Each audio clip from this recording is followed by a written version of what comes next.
Save. Ha ha ha. Up recently after returning from a 7-day overseas trip. My mother-in-law, Isabella, called me with a triumphant tone. Saved money, 20K. What is she talking about? I have no memory of 20K. As a freelancer, I indeed have some savings for emergencies, but that's just in my bank account. I don't keep such large sums on hand, and my banking card is right here. Normally, no one else could withdraw such a large amount. Anyway, you did give it to me, so I took it from the sideboard drawer. You guys are rich, it's fine. What I don't understand, but it seems you had fun. Thank you. Count on me for the next time. After leaving these words, the call ended. 20K. What money could that be? This question was answered when Anthony returned home. Ah, so that's what it was. A month later, multiple calls from Isabella came in. I completely ignored them, but when I checked, there were over 80. It's baffling, but it's her own fault. As I was looking at my mobile phone screen, another call from Isabella came in. I intended to ignore it, but eventually answered due to her persistence. Hey, what do you think you're doing? What does she mean? She's reaping what she sowed. Isabella's shrill voice resounded through the room from the mobile phone speaker. My name is Scarlett. I'm a 32-year-old freelance jewelry designer.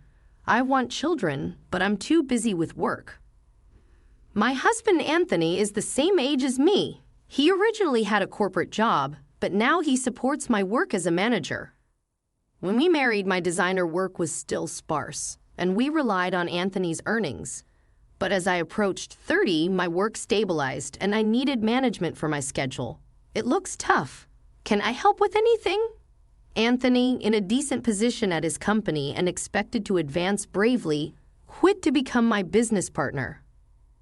With Anthony's management, we now have deals with famous international brands. Even we, as a couple, have our troubles. It's Anthony's mother, Isabella, who lives alone at his family home. Isabella believes we're living a luxurious life and often comes asking for money. You always seem to be living so lavishly. I'm jealous. As a jewelry designer, I'm often invited to new product launch parties or dinners with company executives. For me, it's part of my business activities, part of my job. But to Isabella, it seems like nothing more than leisure for us, and she demands the same lifestyle for herself. I want to throw a party for my friends soon. Can you give me some money for it? Of course, I can afford to give her money, but just because she asks? It might look glamorous, but it's costly, and there are many business obligations I can't refuse. We're not living in luxury. This is all part of our work, dressed up beautifully, eating at expensive places. I envy you, she says, with a hint of sarcasm. Isabella just doesn't seem to understand. While I keep refusing Isabella's requests, Anthony, being her son, sometimes gives in and hands her money. If giving her a little money keeps her quiet, then it's a small price to pay, he says.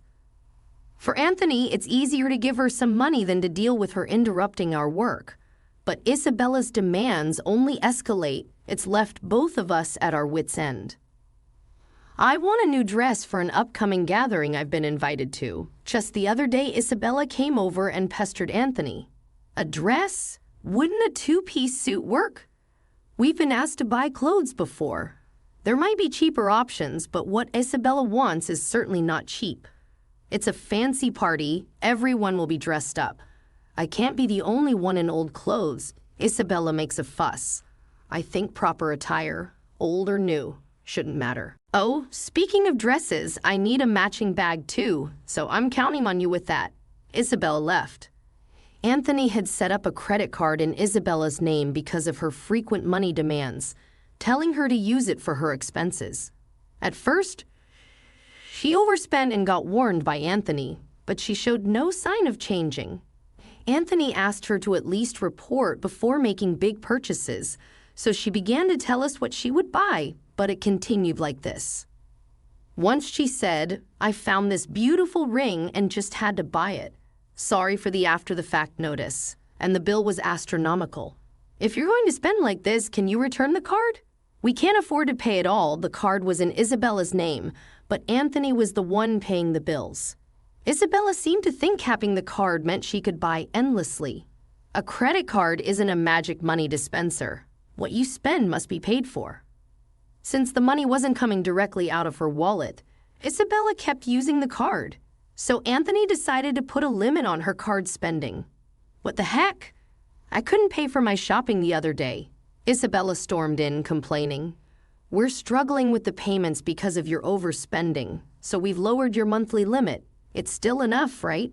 Just because you say that, you two are still dressing up and going to fancy places. How is what I'm doing any different? Isabella argued. That's part of our job. If that's a job, then what I'm doing isn't any different. It's unfair that only you two get to have all the fun. The product launches and parties often take place in luxury hotel event halls or restaurants, but our attendance is for work purposes. To Isabella, it seems like we're just dressing up and having fun, still since putting a limit on her credit card. She seems to have quieted down a bit.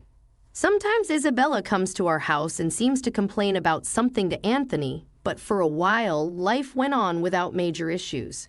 As the end of the year approached, there was a change in my work. A foreign brand manufacturer approached me with a proposal to expand business dealings by moving our base overseas. I was over the moon with excitement. If this worked out, I could join the ranks of top-tier designers. Anthony, handling it as my manager, said, "It's a chance we have to take it, right? Opportunities like this are rare." But then, I'm worried about Mom. She might even say she wants to come with us. Given Isabella's past behavior, it was a plausible concern. It would be wonderful to live overseas. I want to come too. We told Isabella about it that weekend. She said just as we predicted, we're going there for work. It's not going to be a leisurely life. Anthony tried to explain, but Isabella wouldn't give up. You're trying to trick me. You plan to live even more lavishly there without watching. We're not moving there permanently. We'll come back after our work settles down overseas, Anthony explained. Aren't you exhausted by this circular argument? Both Anthony and I were tired. Okay, we can't take you with us, but how about we pay for a week-long trip for you instead? Anthony suggested, worn out from convincing her. Really? Are you sure? We'll cover your flight and hotel. But the rest is up to you, I said. Isabella left half happily, but the peace didn't last long. A few days later, while Anthony was busy with the overseas move arrangements, Isabella visited our house. Hey, Scarlett. Anthony said that, but I want to shop over there too. Can you give me some money? What about the card that Anthony gave you? I asked, knowing there was a card she was supposed to use. That's the thing. Anthony finally took it away from me the other day, Isabella admitted. Seemed she had been admonished for overspending and had it taken away. Maybe he was worried she'd misuse it with different currency rates overseas, but I didn't have such money on hand either. I can't give you money without Anthony's approval. Can you ask him? It's no use asking him. That's why I'm asking you, Isabella left, raising her voice. Over the New Year's, Isabella went on a 7-day trip abroad. I assumed Anthony had somehow managed the money. However, upon her return, Isabella revealed an unbelievable truth. The day Isabella returned, I received a call on my mobile. I'm back. It was so fun on the other end. Isabella excitedly shared her sightseeing and dining experiences, even though I hadn't asked. And I overbought souvenirs, couldn't fit them in my suitcase, so I had them shipped from there. Can't wait for them to arrive. That's nice, I replied, feeling a bit fed up. Thanks to the money you saved up, I had a blast. Saved up money? What are you talking about? I had no recollection of such money.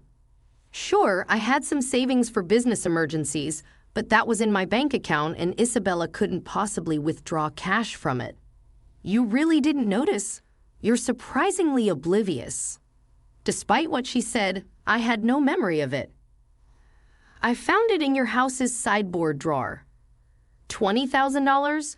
What money? Why should such money be there? I couldn't imagine us keeping cash at home, especially not such a large amount in a drawer. Confused, I said to Isabella, "I'm not sure what money you're talking about, but if you took it from our house without permission, that's theft, even if you're family. Do you understand?" "That's why I'm telling you now that I used it." Nonchalantly, Isabella said this. "I have no idea about this money, but if you took it and used it without saying anything, it's a crime. And if it was something Anthony had set aside for an important deal, it's even more serious," I said, recalling that there hadn't been any disruption in our business dealings or payments while Isabella was on her trip. "You two live so extravagantly, so why can't I have a little of that? Think of it as doing a favor for your parent. It's not a big deal, right? Such self-entitled reasoning. It's one thing to take money from her son and his wife, but this is not how someone should act after taking someone else's money. I'm glad you enjoyed your trip. I'll ask Anthony about the money when he gets back," I replied, still unclear about the whole situation. "Anthony will understand. After all, I'm his only mother, and $20K isn't much to him. All right, I'll pass the message along." I was astounded at Isabella's lack of awareness. "Please tell him that." "Thanks." With that, she ended the call. Still $20,000 in cash at home. What was the money for, Scarlett? "Do you know about the money I left in the drawer?"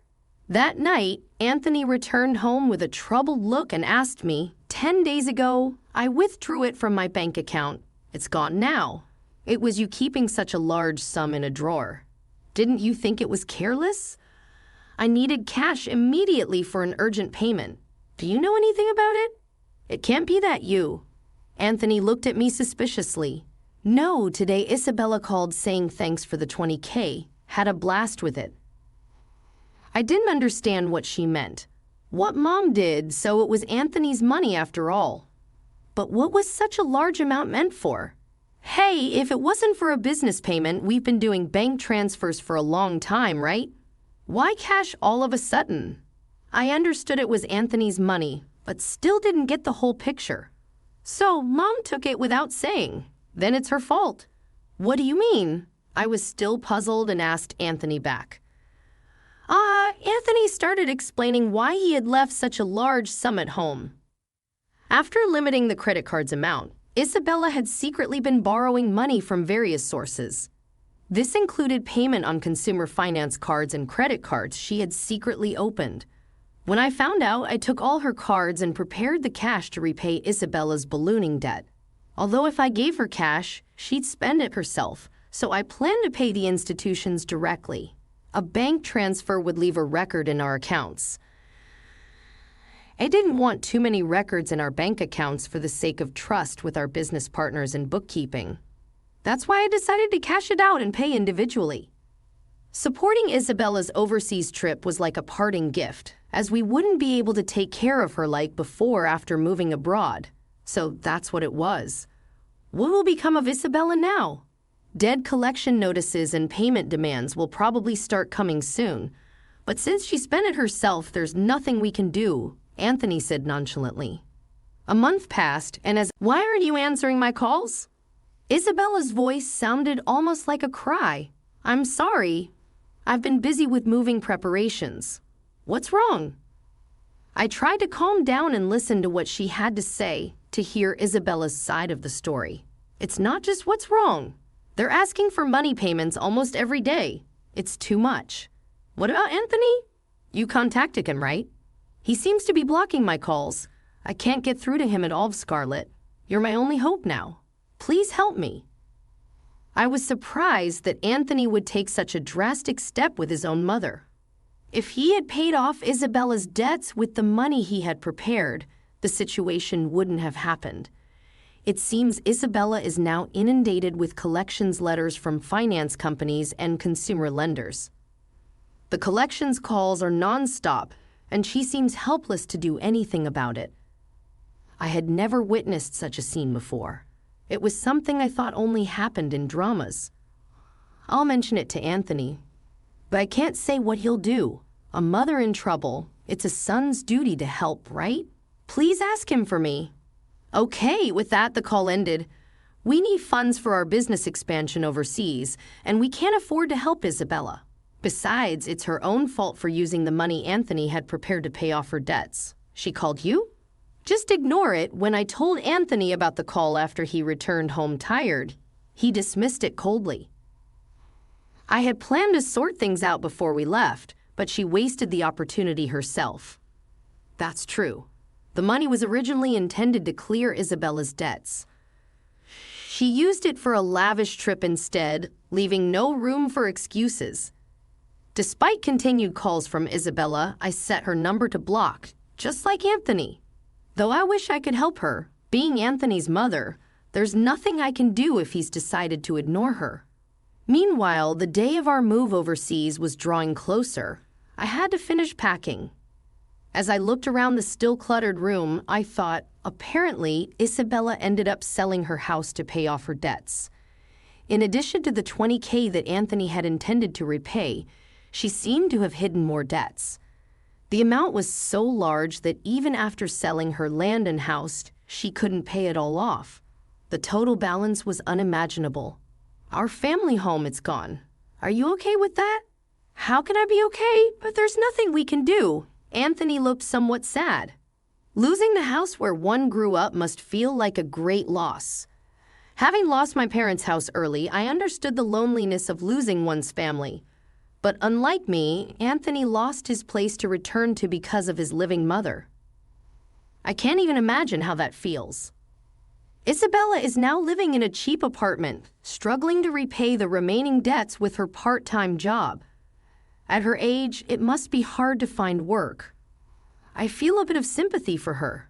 However, the consequences of her own spending led to this, so she's to blame even for the elderly. They must take responsibility for their actions. My business is going well overseas, and the move has brought more inquiries from other brands. I'm getting offers from unexpected places, something I couldn't have imagined back home. It's all very appreciated.